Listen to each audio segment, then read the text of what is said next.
Joe Zekas and Joe Askins from YoChicago. We're in the office of Mark Segal, who's the president and CEO of the Habitat Company.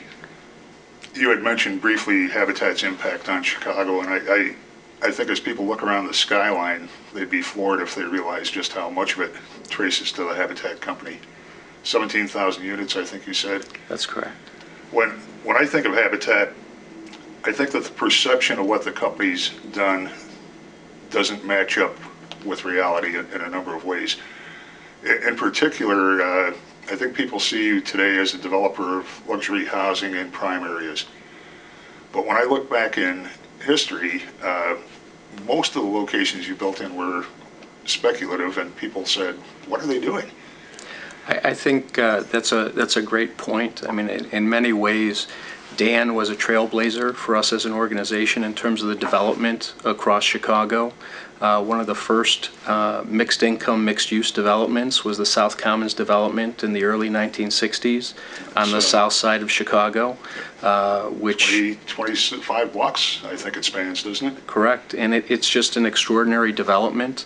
Rental and ownership units at its development. They had a commercial strip center there. They had a school there originally, and really was trailblazing in terms of that type of development at the time. And so as Dan went forward with his career and Habitat went forward, we continued to undertake things like that. When we developed Presidential Towers as an example, there was nothing on the West Loop. And nobody had even heard of the West Loop at that point. That's probably true. Not even a concept. It wasn't even called that. But now, you know, it was another one of those. What are they thinking? Exactly. And you know, it was a very successful development. And now, when you look at the city, you see how much further beyond Presidential Towers, how far west development and urbanization is going in Chicago.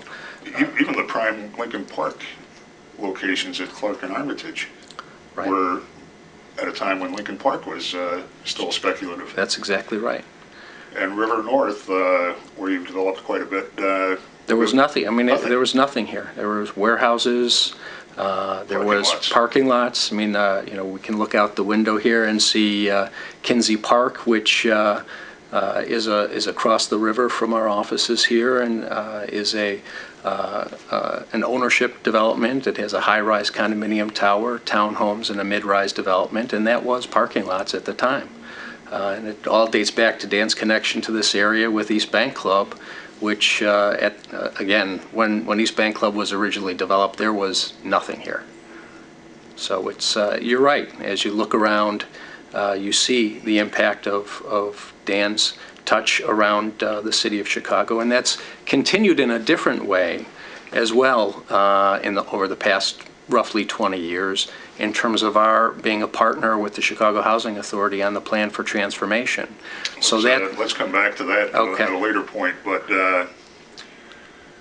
given Habitat's track record of building at the edge and the edge becoming prime, what areas do you like today?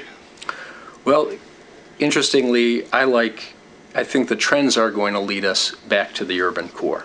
And the question is how we change the urban core of the city. I think when you look at energy expenses, when you look at where jobs are coming in, I think there's going to be more of a movement to either transit-oriented developments or back to urban core development. Because I think from an infrastructure perspective, you're going to see more people coming in or locating around transportation hubs and not having as much in terms of car commuting going forward.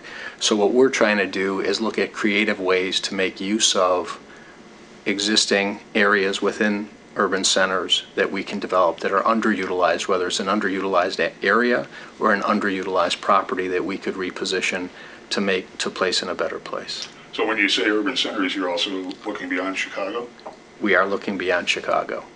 The key right now is to find opportunity areas where we see great potential for job growth as the economy continues to recover, because obviously our business is so much keyed to employment.